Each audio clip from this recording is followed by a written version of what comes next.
Well, welcome back to statistics. This is Psych 1303 Statistical Methods. This is Dr. Jim Wood, and today we're going to be learning more about scatterplots. But before we begin the new material, let's review what was covered during the last lecture.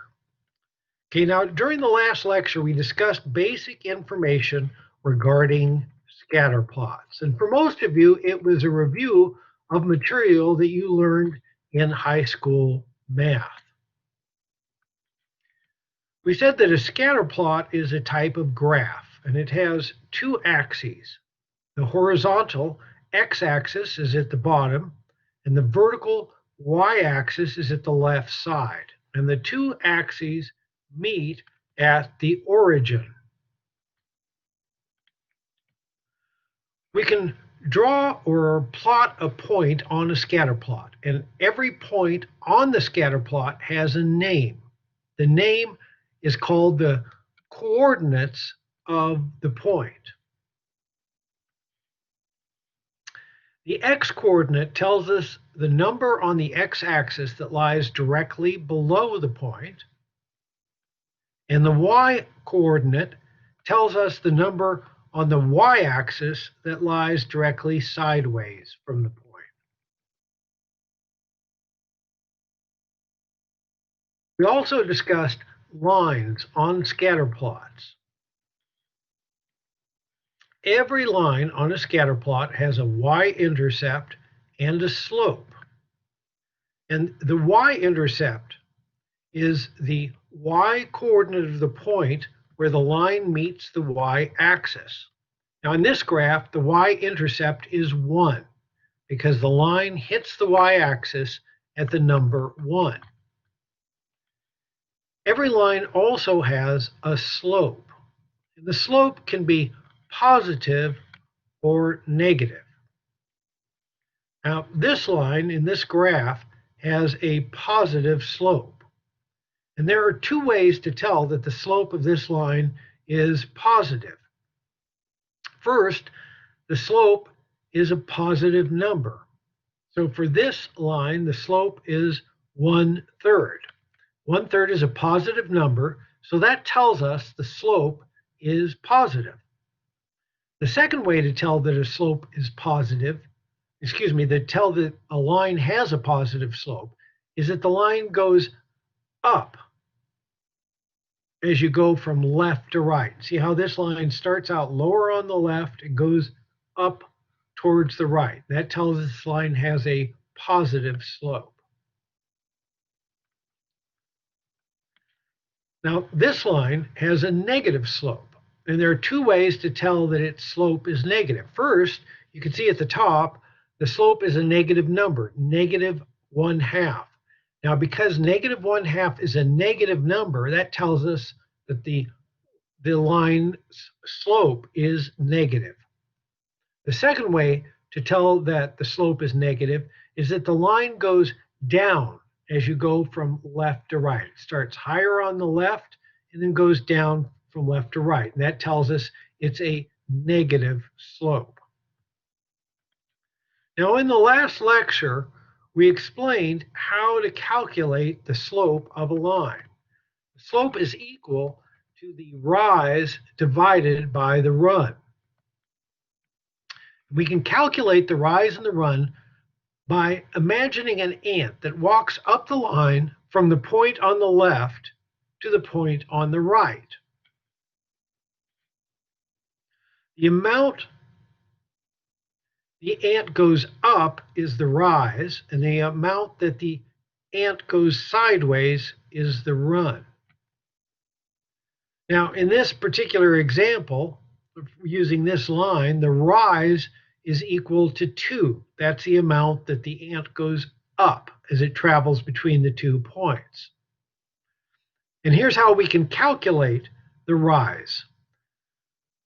The rise is equal to the y-coordinate of the right point minus the y-coordinate of the left point.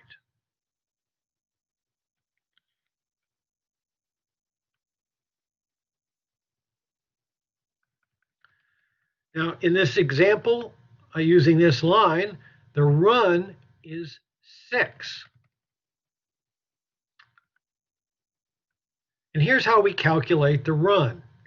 The run is equal to the x-coordinate of the right point minus the x-coordinate of the left point. The slope is equal to the rise divided by the run. Now, that means that in this case, the slope is 2 divided by 6, or 1/3. Now, we also discussed in the last lecture how every line has its own equation. The equation for every line follows this form. Y equals the slope times x plus the intercept. And this equation is called the general equation of a line. So for this line, the slope is 1/3 and the intercept is 1. And if we plug those numbers into the general equation of a line, we get the equation for this particular line. Y equals 1/3 times x plus 1. We also spent a lot of time during the last class learning how to find the equation for a specific line. We said if you know 2 points on a line, you can always calculate its equation. And there are 4 steps. Step 1, you find 2 points on the line. Step 2, you calculate the slope using those points. Step 3, you calculate the intercept using a point and the slope that you calculated in step 2. Step 4 is you plug the slope and intercept into the general equation for a line.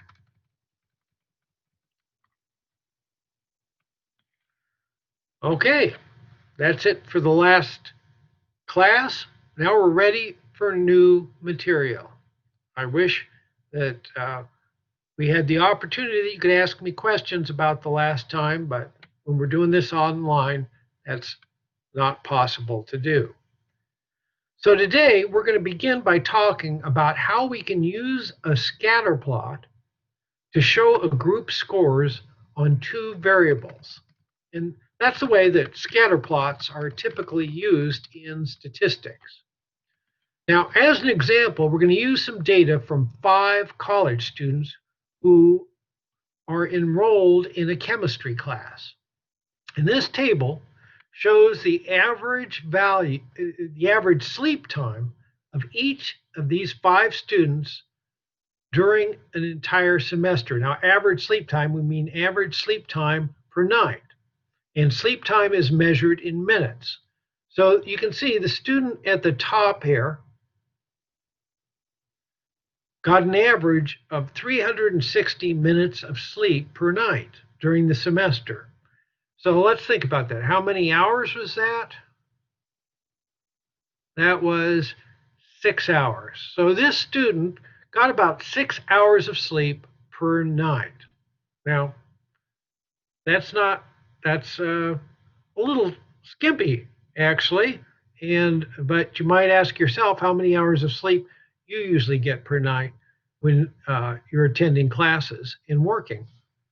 Now, the student at the bottom of the graph, we can see, just a sec. The student at the bottom got an average of 480 minutes of sleep per night. And let's see, how many hours is that? That was 8 hours. So that's a good night's sleep. That student is at least getting enough sleep. Okay, we'll call this variable sleep time, number of minutes of sleep per night on average, to be sleep. We'll call it X. So sleep time is X.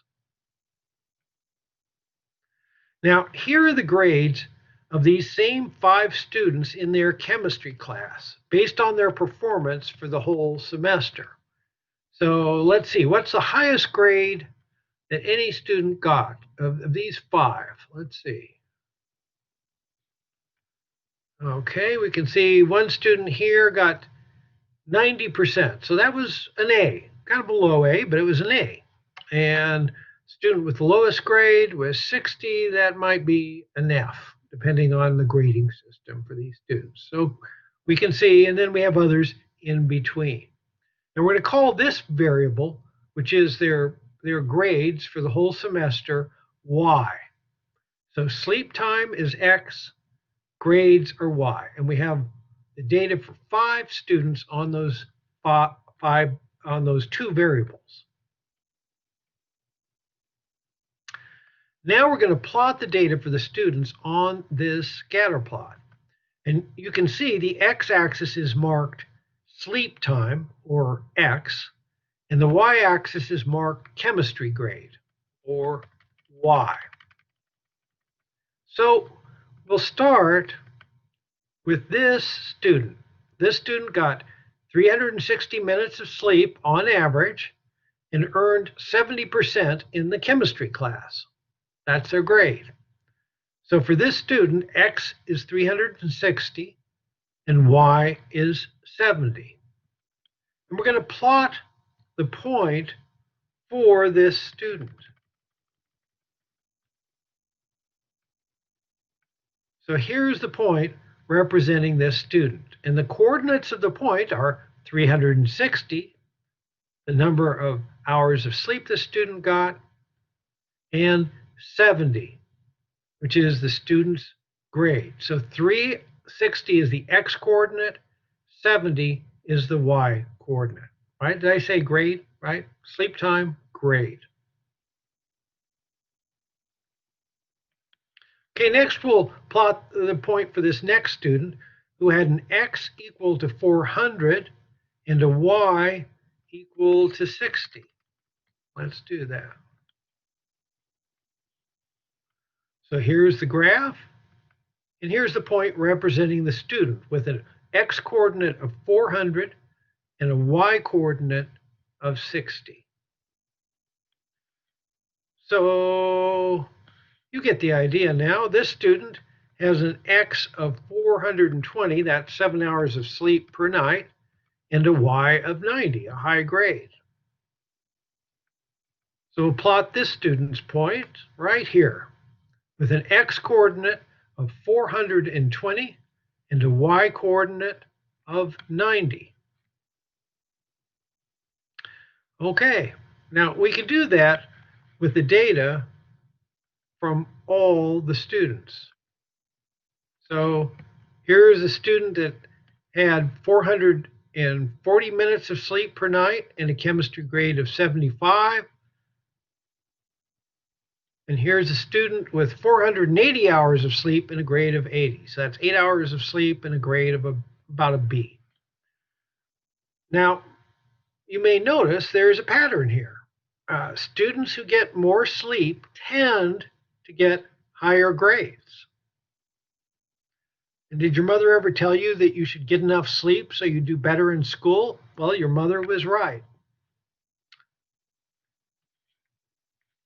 Now, we'll see how we can use this very same scatter plot to show these students' z-scores on the 2 variables. So here's the same scatter plot, same 5 students. But before we go any further, let's make some minor changes so we have more space. First, we're going to write the letter Y up here in the upper left-hand corner of the graph to remind us that this scale is for the Y variable, which is chemistry grades. And similarly, we'll write the letter X down here in the lower right-hand corner to remind us that this scale is for the X variable, which is sleep time. We'll get rid of the red arrow. Now for a much bigger change. Watch this. See, we just got rid of the labels that said hours of sleep and chemistry grade. And we're removing those labels just so we'll have more space in the graph. But the x-axis of the graph still represents the x variable, hours of sleep, and the y-axis still represents the y variable, chemistry grade.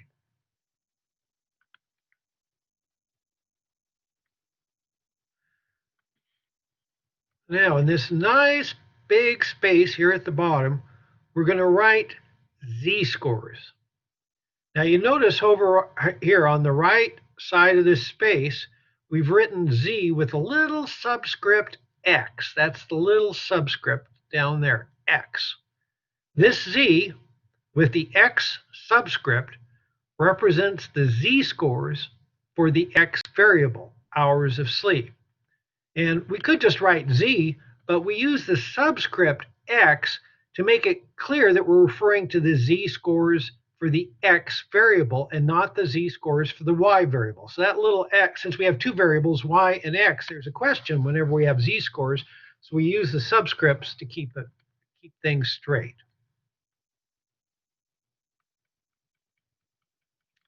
Now, in this red box, we're going to write the z-scores that are equivalent to the values of x shown along the x-axis. So here's our data for x and y. And since we're going to need z-scores, we're going to need the mean and standard deviation. So let's calculate the mean and standard deviation for x. I'm not going to have you do it. I did it ahead of time. Here they are. In this group of students, the mean sleep time was 420 minutes, which is how many hours? Let's see. That's 7 hours. 7 hours of sleep. So the average, and I think that's typical of college students, by the way, about 7 hours, which is about an hour less than they really need. Okay, the standard deviation is 40 minutes. So here's our scatter plot again. And we'll write the mean and standard deviation at the top for the x variable, just so we'll remember what they are as we calculate z-scores. So now we're ready to begin. We want to find the z-score equivalent for the raw scores along the x-axis. So I'm going to ask a question, and I want you to write down the answer to the question. If the raw score for x is 420, like in this little red box, what is the z-score equivalent of 420? Now I'll repeat the question, then you write down it. If the raw score is 420, what is the equivalent z-score?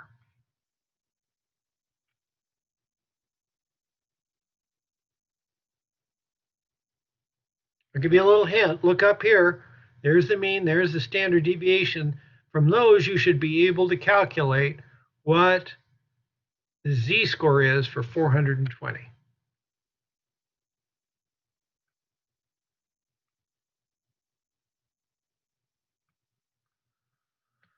Okay, I hope you got the answer. The z-score equivalent of 420 is 0. Where did that come from? Well, up here we see that the mean is 420. So a score of 420 is equal to the mean. And we know that the mean is always equivalent to a z-score of 0, right? So since 420 is the mean, the z-score is 0. Okay, now here's another question. And again, I want you to actually write down the answer. If the raw score is 460, what is the z-score equivalent? Okay, I'll repeat the question. Here's the raw score, 460. What's the z-score that is equivalent to a raw score of 460? So take a minute and calculate that out.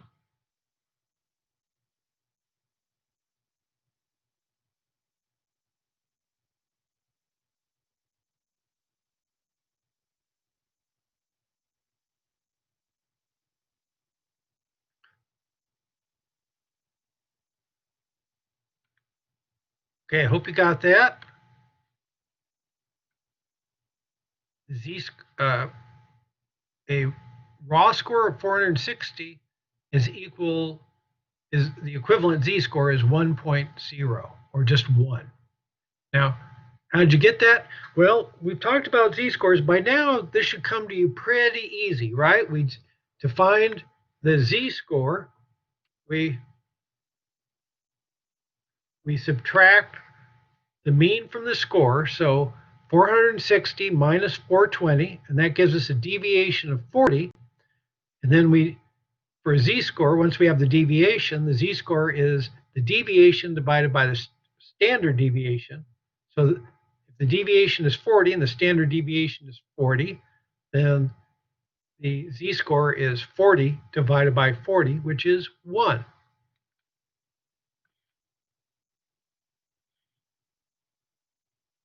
So put another way, 460 is exactly 1 standard deviation above the mean.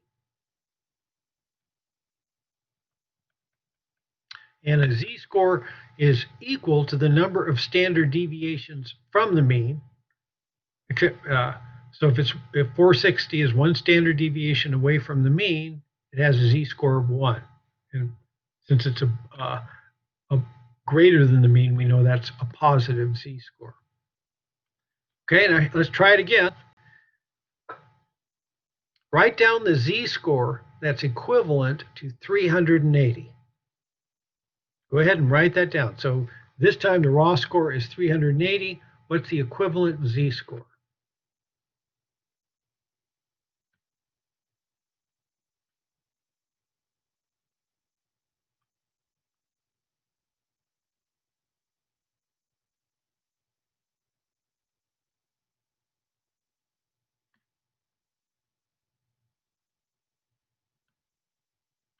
Okay, here's the answer.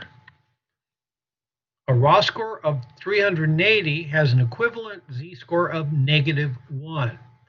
And there are two ways you can get the correct answer. One way is pretty quick.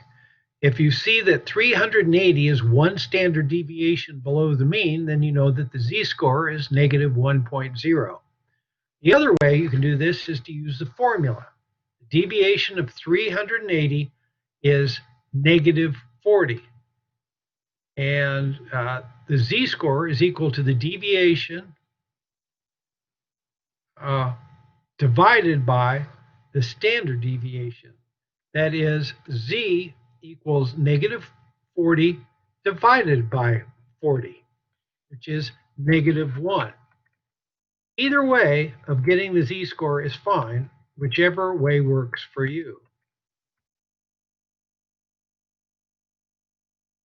Okay, now we have these three z-scores, 0, 1, and -1. And we can fill in the other z-scores pretty quickly. If the z-score is 440, then the z-score, if the raw score is 440, then the z-score is 0.5 or 0.5 if you want to put that in. And we can get this number of this z-score by doing the calculations. The deviation is 20, and then we divide that by the standard deviation of 40, and that gives us 0.5. But a quicker way to do it is we can tell that 440 lies halfway between 420 and 460. So the z-score must lie halfway between the z-scores for those. So 0.5 lies halfway between 0 and 1. So that's a quick way of getting there. The z-score for 480 is 1.5. And let's see. Why don't you take a moment and think, what is the z-score for 400?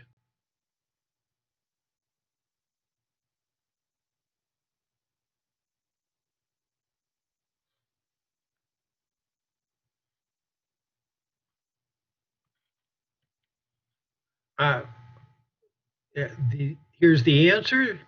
A raw score of 400 has an equivalent z-score of negative 0.5, 1/2 of a standard deviation. And you can see why that is. So you can see the pattern as we're filling in the numbers.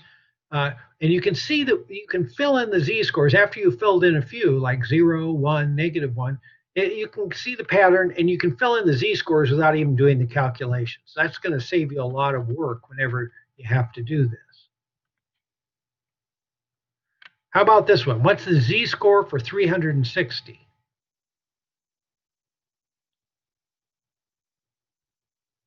Okay. The answer is negative 1.5. Okay. So at this point, we have all the z-scores that we need along the bottom. We have the z-score equivalents for all the raw scores that we're showing along the x-axis. So for any time we want, whenever we have a raw score on the x-axis, we just look below it to see its equivalent z-score. Now,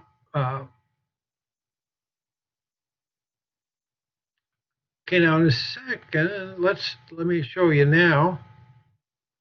Let's do the same thing now for the y-scores. That is, we're going to find for the y, we have the raw y-scores, and we're going to find their equivalent z-scores for the y's. So here's our data again. And we need a mean and standard deviation. I did that for you. The mean grade is 75, which is what? That's a C. And the standard deviation was 10. So here's our scatter plot. And just like we did before, we're going to write the mean and standard deviation of y at the top so we don't have to keep trying to remember what they are. So now we need to find, when y is equal to 75, what is the equivalent z-score? Go ahead and write that down. That's my question. So if the raw score of y is 75, what is the equivalent z-score?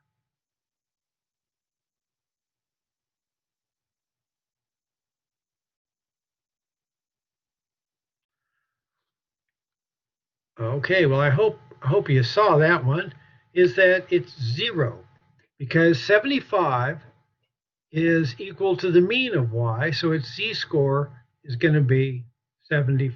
The z-score is going to be 0.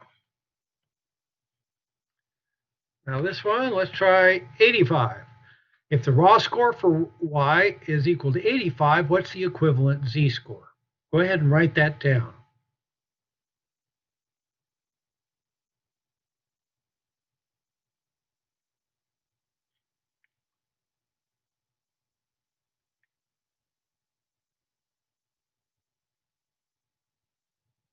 Okay, here we go. When y is 85, the z is equal to 1. Now, how do we get that? Well, the standard deviation of y is 10, and 85 is 10 greater than the mean, right? It's 10 greater than 75. So the deviation of 85 is 10. That's the deviation. The z-score is the deviation divided by the standard deviation. That's 10 divided by 10, which is 1. Okay, let's try this again. How about 65? If the raw score is 65, what's the z-score? Go ahead and take a minute to figure that out.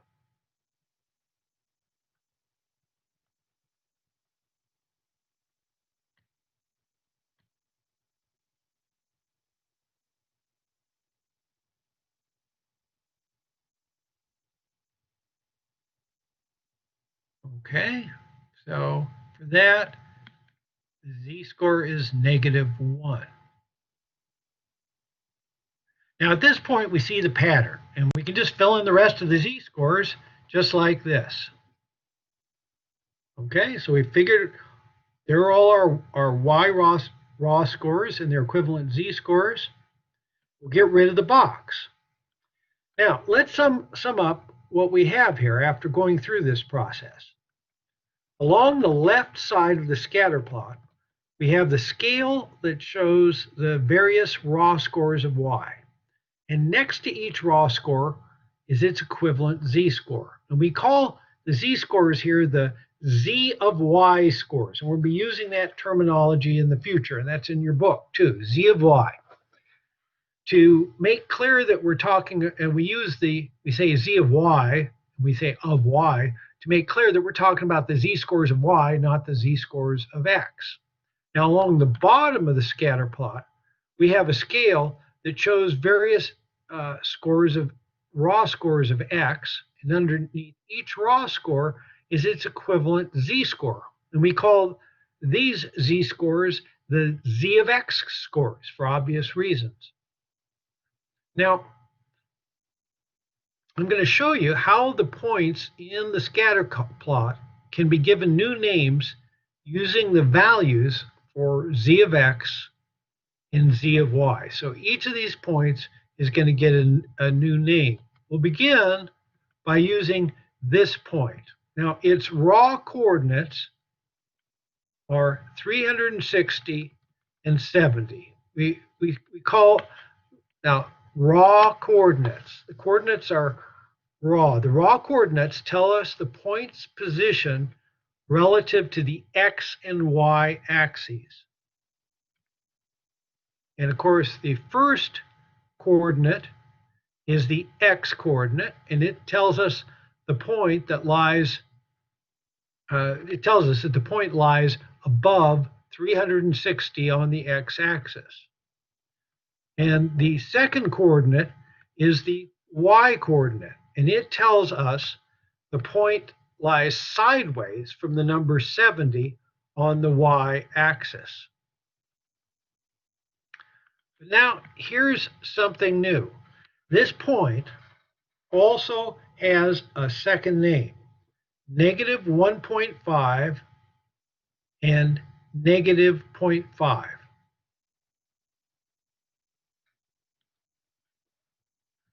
Now, this name shows the standardized coordinates of the point. And the first coordinate, you notice, is the z-score of x for this point. And the second coordinate is the z-score of y for this point. Now remember, standardized scores is just another name for z-scores. So the first standardized coordinate is the z-score for x. It tells us that the point lies above the z-score of x, which is down in the lower left-hand corner. You see that. The z-score of x for this point is negative 1.5. So the first standardized coordinate of this point is also negative 1.5. The second standardized coordinate is the z-score for y, and it tells us that the point lies sideways from the z-score of y, which is over on the left. You can see over there. The z-score of y for this point is negative 0.5. So the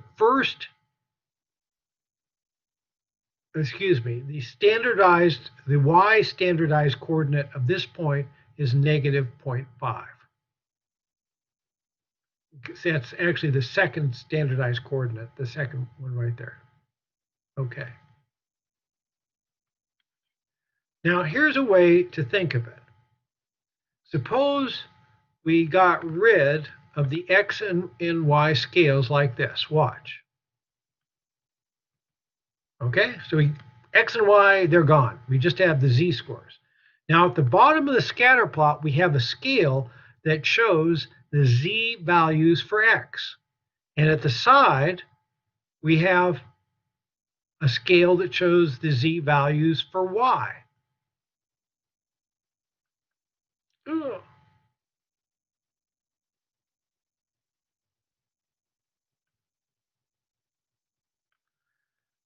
Just bear with me. In the standardized coordinates of the point, or the point's coordinates on these two scales. Okay? So if we're using the z of x scale and the z of y scale, then the point's coordinates are negative 1.5 and negative 0.5. Now, of course, we're not going to get rid of the scales for x and y. So each point will have two names in this scatter plot.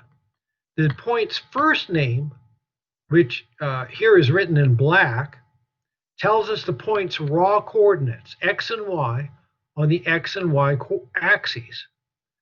The point's second name tells us the point's standardized coordinates, which are the z-scores for x and y. So let's do the same thing with this point up here, 420, 90. 420 and 90 are the point's raw coordinates. 420 is the point's coordinate on the x-axis. 90 is the point's coordinate on the y-axis.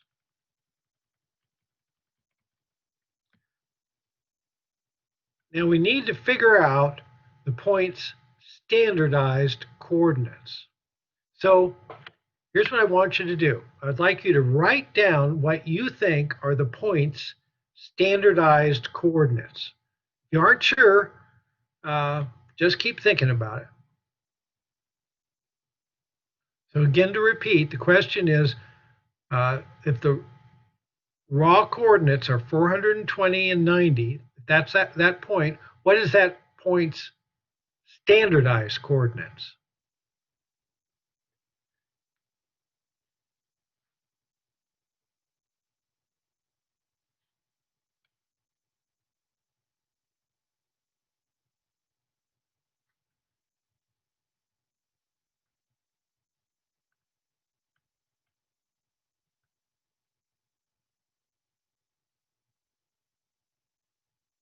Okay, got it? Okay, here's how we figure out those coordinates. The point lies above 420 on the x-axis, which is equivalent to a z-score of 0. So when x is 420, the z-score of x is 0. And so the point's first standardized coordinate is 0.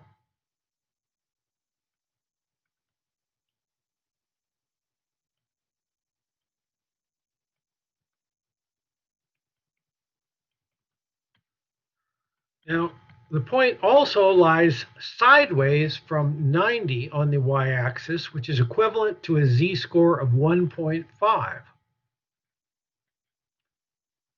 And when y is 90, the z-score of y is 1.5.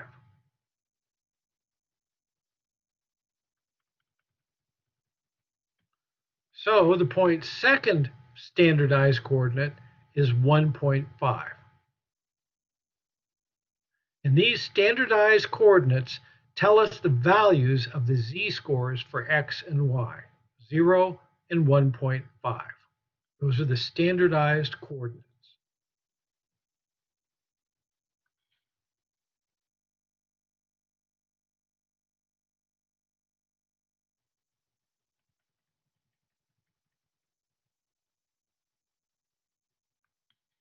Okay, now let's do it with this point. Its raw coordinates are 460. Write down its standardized coordinates. Write down the standardized coordinates of the point whose raw coordinates are 460.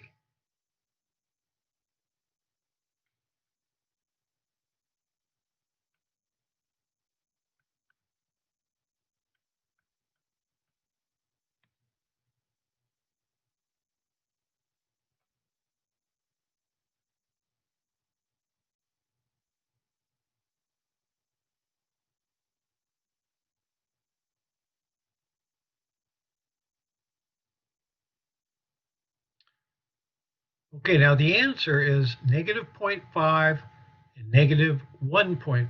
And let's see how we figure that out.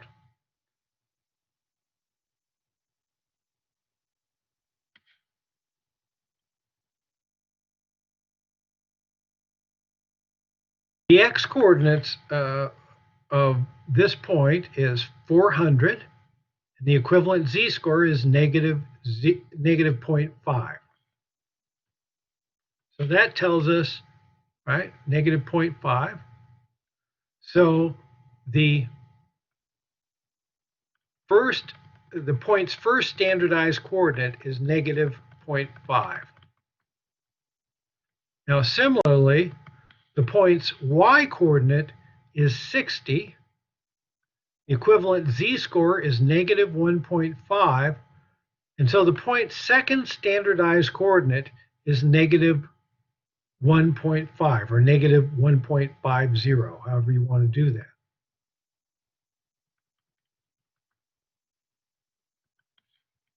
Okay. So we've found the standardized coordinates for a third point. Let's do it quickly for this point up here. The point's x-coordinate is 440. The equivalent z-score is 0.5. So the first standardized coordinate is 0.5 or 0.5. That's the first one. The point's y-coordinate is 75. The equivalent z-score for that is 0. So the second standardized coordinate is 0.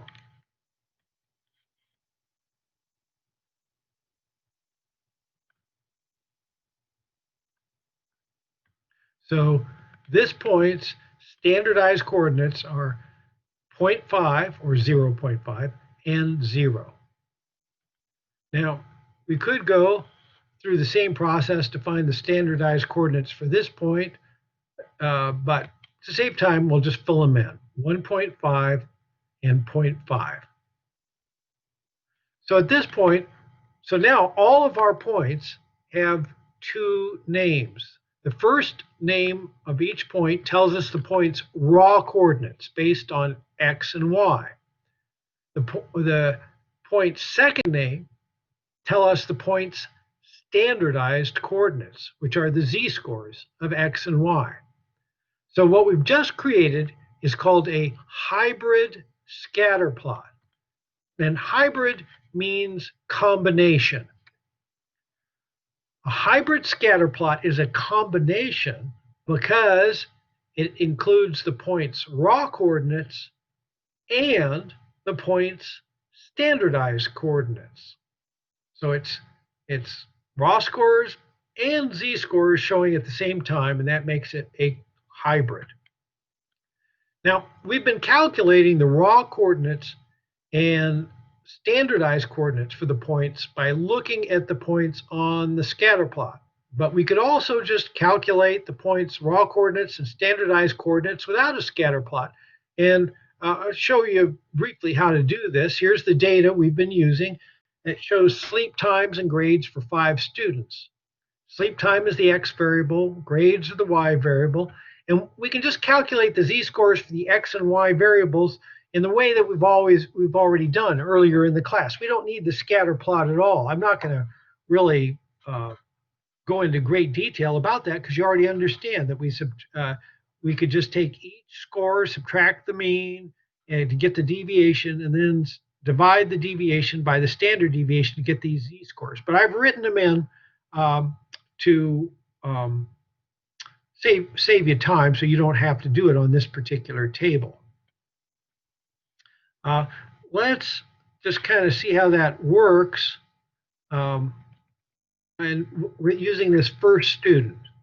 Now, this student's raw scores are 360 and 70. That's 306, x equals 360, y equals 70. Those are the raw scores. Now, we would say then that the raw coordinates of this student on the scatter plot are going to be 360 and 70. Now the z-scores are over here, and like I said, I've already calculated them for you. You could do that yourself if you needed to. But the z for x is negative 1.50 and the z of y is negative 0.50. So we say the standardized coordinates of this student are negative 1.50 and negative 0.50. We don't have to look at the scatter plot at all to know what the standardized coordinates are going to be. We can just use the raw scores and the z-scores. If we want to, we can check our work over here. Here's our scatter plot. Let's see. This is the student we were just looking at. The raw coordinates are 360 and 70. And the standardized coordinates, as we just saw, are negative 1.5 and negative 0.5. Now, we just calculated these coordinates by using the numbers in the table, and we didn't use the scatter plot at all to make our calculations. But the numbers we calculated using the table turn out to be the same as the numbers that we see here in the scatter plot. So the point here is that we can get these coordinates by using the table. We don't have to have the scatter plot, but when we use the table, the numbers we get match the tables here in the graph. So let's show that one more time. We'll use this second student. The student's raw score on the x variable is 440. Raw score on the y variable is 75. And we say that the raw coordinates are 440 and 75. We calculate the z-scores right here, and I've already done that for you. And we find that the z for x is 0.50 and the z for y is 0. The student is at the mean on the y variable. So we say the standardized coordinates for this student are 0.50 and 0. And we'll look at the graph. They should match. Let's take a look. Here's the same student. The raw coordinates are 440 and 75. Standardized coordinates are 0.5 and 0, which is exactly what we got from the table. So again, the point of comparing them is to show that you don't need a graph to find the coordinates. You can just use a table. You can do it either way, using the graph or using the table. So now let's sum up. The raw coordinates of a point represent the individual's value on x and y. And the standardized coordinates represent the individual's z-scores for x and y. And we call these the z of x and the z of y. And here's another point of terminology. The raw coordinates are also called the unstandardized coordinates. Okay? So a minute ago, I said the raw coordinates are the individual's values on x and y. But we could also say that the unstandardized coordinates are the individual's values on x and y. It means the same thing because the raw coordinates and the unstandardized coordinates are the same thing. It's just a matter of terminology.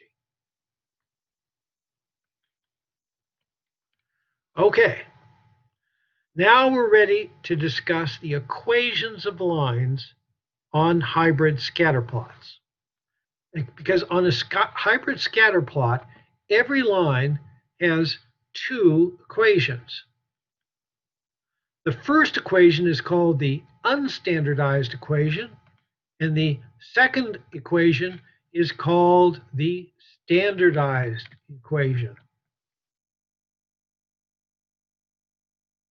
Well, I'm going to explain how to find both of these equations. So we'll begin on how to find the unstandardized equation of a line. And I have some good news for you.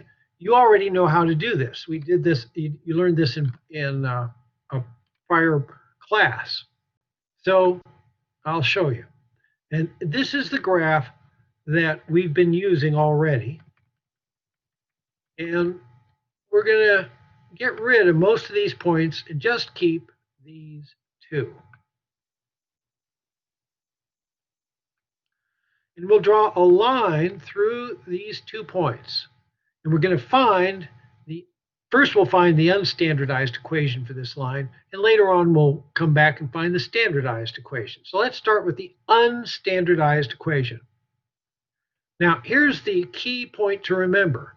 To calculate the unstandardized equation, we use the unstandardized coordinates of the 2 points. Of course, the unstandardized coordinates are just the raw coordinates. So to find the unstandardized equation, we use the unstandardized or raw coordinates of the 2 points. And okay, because remember, raw coordinates and standardized coordinates are the same thing. So here are the unstandardized coordinates: 360 and 70, 480 and 80. And remember, these are just the raw coordinates. We're going to use these 2 points to find the line's unstandardized equation. Now remember, what you learned in a prior class, if you know 2 points on the line, you can always calculate its equation, and that's what we're going to do. So there are 4 steps that you remember from before to find the equation of a line. And I'm going to go through the steps pretty quick to show you how we find the unstandardized equation using the unstandardized coordinates of the points. So step 1 is to find 2 points on the line. We just did that. So there they are, 360 and 70, 480 and 80. Those are the 2 points that we're going to use to find the equation of this line. Now, step 2 is to calculate the slope. And to get the slope, we first have to get the rise using the y-coordinates of the 2 points. So the rise is 80 minus 70, which is 10. Next, we're going to calculate the run using the x-coordinates of the 2 points. The run is 480 minus 360, which is 120. So we have the rise and the run. The rise is 10, the run is 120. And for the slope, we're just going to divide the rise by the run to get the slope. And 10 divided by 120 is 0.083. So that's our slope right there. We got that. Okay, so that's step 2. Now we're ready for step 3. We're going to calculate the intercept. And we're going to do that using one of the points, 480, 80, and the slope, 0.083, which we just calculated the previous step. We're going to plug all these numbers into the general equation of a line.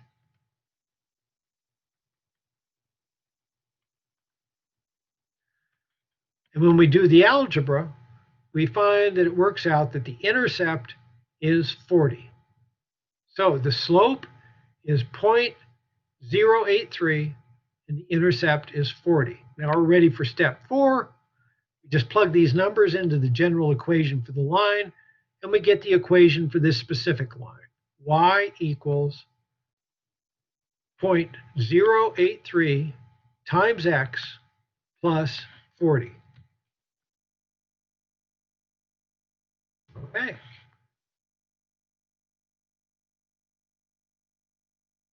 So here's our line. And we've just found that its unstandardized equation is here at the bottom. Y equals 0.083 times x plus 40. And this is the equation for the line when we use the unstandardized coordinates. Now we're going to explain how to find the standardized equation of the same line. And it'll look pretty familiar with some differences. We're going to follow the same steps that we just did, the same 4 steps, but this time we're going to use the point standardized coordinates, that is, their z-scores. So we begin with the same line.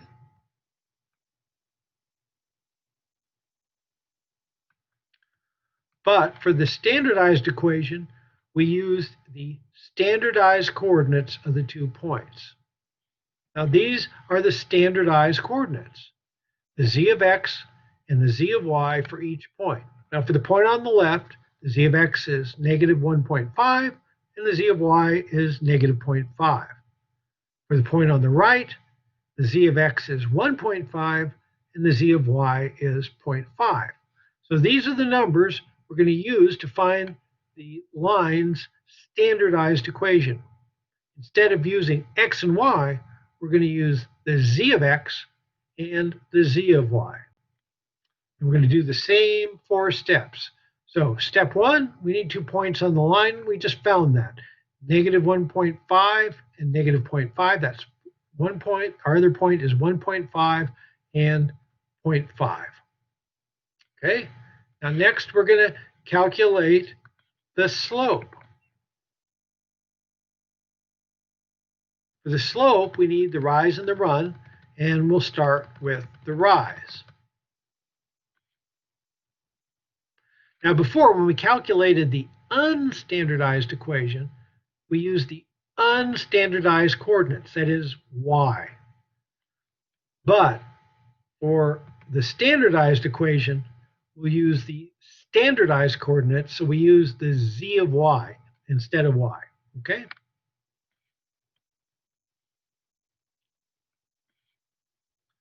Here are the z of y coordinates, and the rise is 0.5 minus negative 0.5, which equals 1. That's one of those cases that when you subtract a negative number, it's like addition. So next we need to calculate the run. Now before, when we calculated the run for the unstandardized equation, we use the unstandardized coordinates, x. But for the standardized equation, we use the standardized coordinates. That is, we use the z of x instead of x. So here are the z of x coordinates. The rise is 1.5 minus negative 1.5, which equals 3. So the rise is 1, the run is 3, and when we divide the rise by the run, we get the slope. 1 divided by 3 is 0.333. So that's our slope. Okay, so we got a slope. Step 2, successfully completed. Now we go to step 3.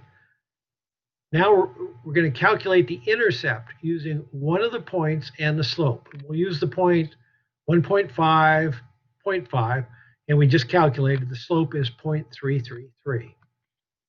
And we're going to plug these numbers into the general equation for a line. But we're going to use z of x instead of x, and we're going to use z of y instead of y. So the equation is the z of y is equal to the slope times the z of x plus the intercept. Now we plug all these numbers into the general equation of a line, and we get 0.5 equals 0.33 times 1.5 plus the intercept.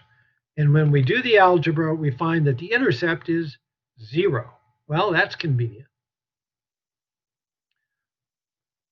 So the slope is 0.333 and the intercept is 0.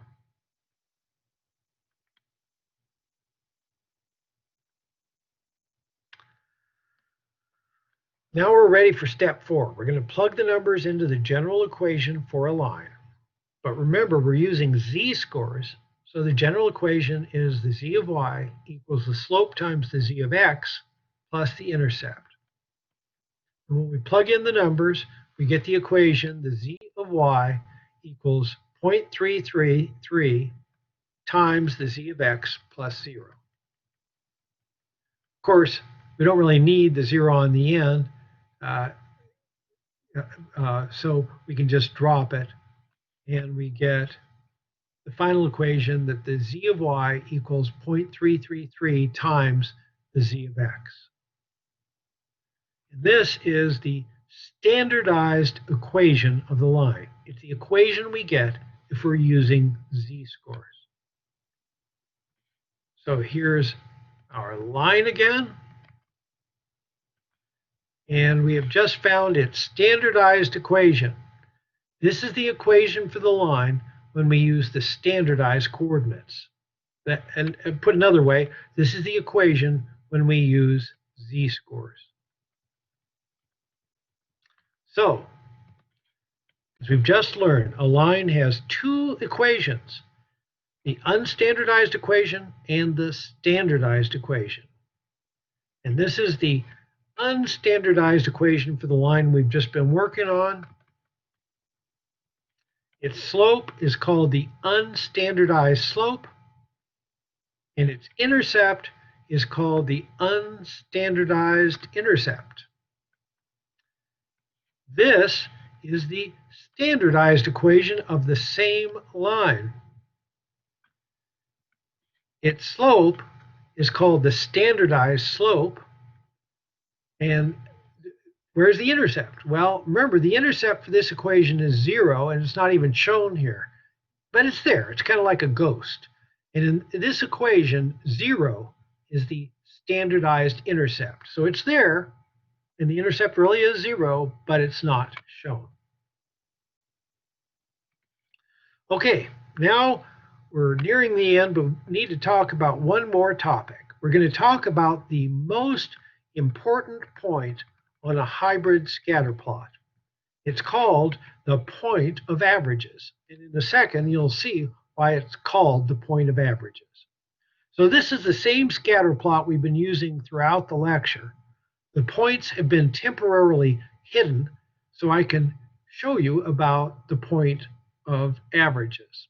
We'll start with these two numbers, 420 and 0. 420 and 0. 420 is the mean of x. We saw that before. And 0 is its z-score. So we'll draw a vertical line to mark the mean of x. Next, we'll use these two numbers here, 75 and 0. 75 is the mean of y, and 0 is its z-score. And we'll draw a horizontal line to mark the mean of y. So these two lines are very informative. They tell us where the means of x and y are. Or we could say these lines show where the averages of these two variables are.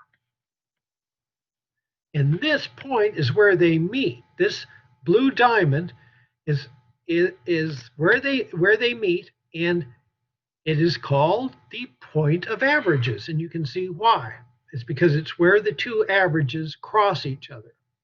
Now, as you'll be learning in the coming weeks, this is the most important point on the entire scatter plot. Now, here's a little question for you. I want you to write down the answer.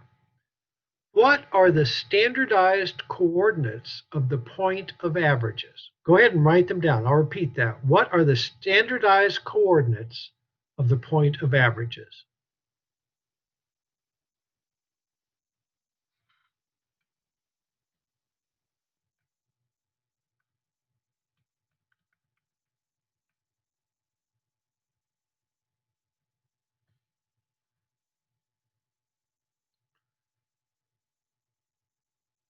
Okay, here's the answer. The standardized coordinates of the point of averages are 0, 0, because the z of x for this point is 0, and the z of y for this point is also 0. In a hybrid scatter, there it is, 0, 0. In a hybrid scatter plot, the standardized coordinates of the point of averages are always 0, 0. Always. Okay, now next we'll look at the unstandardized coordinates of the point of averages. In this scatter plot, the unstandardized coordinates of the point of averages are 420, 75. That's the mean of x and the mean of y.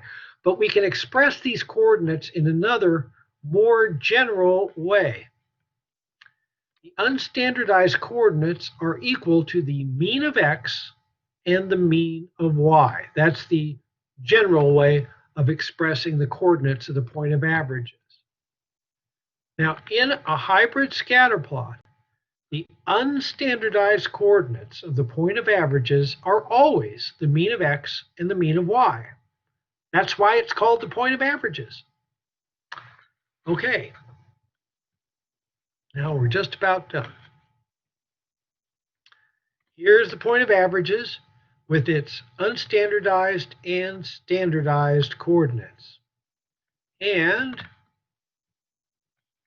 here are the points we plotted earlier on the scatter plot. Now, the important thing to notice is that the point of averages is right smack in the middle of all the points in the graph. And this is no coincidence. Because the point of averages is at the mean of the two variables, because the mean is intended to show us the central or middle value of a variable, the point of averages shows us the central or middle value of the scatter plot. It's right there in the center, always. So the point of averages is always at the center of the points in a scatter plot.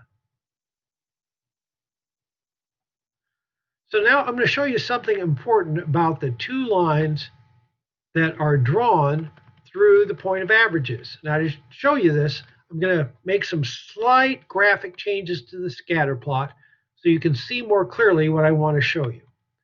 First, I'm going to temporarily hide the unstandardized coordinates of the points because we don't need them for this demonstration. Next, I'm going to slightly move the standardized coordinates of the points closer to the points they represent.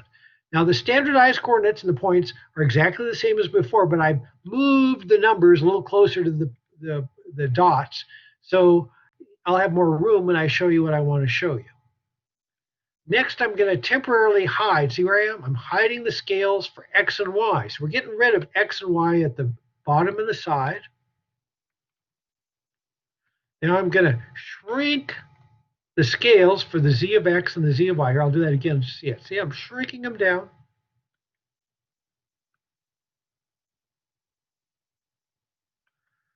And then I'll move the scale for x, there up close to that line through there, and I'll move the scale for z of y here. Now what we've just done is to create two new axes in the middle of the scatter plot. What we find is those two lines drawn through the point of averages are actually axes. And we're going to call this the z of x axis. Remember, we saw that line before, we just didn't have a name for it. And we'll call this other one, you can guess, is the z of y axis. And the z of x axis and the z of y axis meet at the point of averages. Now, the chapter that you read for today tells you more about these two axes. And we'll be talking more about these axes next time we meet. But for the time being, the important thing to remember is this. Whenever you see a scatter plot like this, it has a point of averages, a z of x axis, and a z of y axis. They're all there, even though they may not be physically drawn on the scatter plot. So in this version of the scatter plot, it has a point of averages, a z of x axis, and a z of y axis, but they're not drawn on the plot. But when we need them, we can always draw in the point of averages. That's very easy. And if we need to, we can also draw in the z of x-axis. It's so easy to draw in, right? Once we have the point of averages and the z of y. So we may draw those in occasionally. They're there all the time, but we only draw them in occasionally when we need them. Now, that concludes today's lectures. And we've covered quite a bit. We've covered how to represent a group of data using raw coordinates or using unstandardized coordinates. We learned that raw coordinates are called unstandardized coordinates. We learned that standardized coordinates are actually z-scores. We showed how we could give points two lines and plot them so that they show both their standardized and unstandardized coordinates in the same scatter plot, and we call that a hybrid scatter plot. We also talked about the most important point of the scatter plot, which is the point of averages. So it was a pleasure talking with you here today, and good luck as you continue in the course.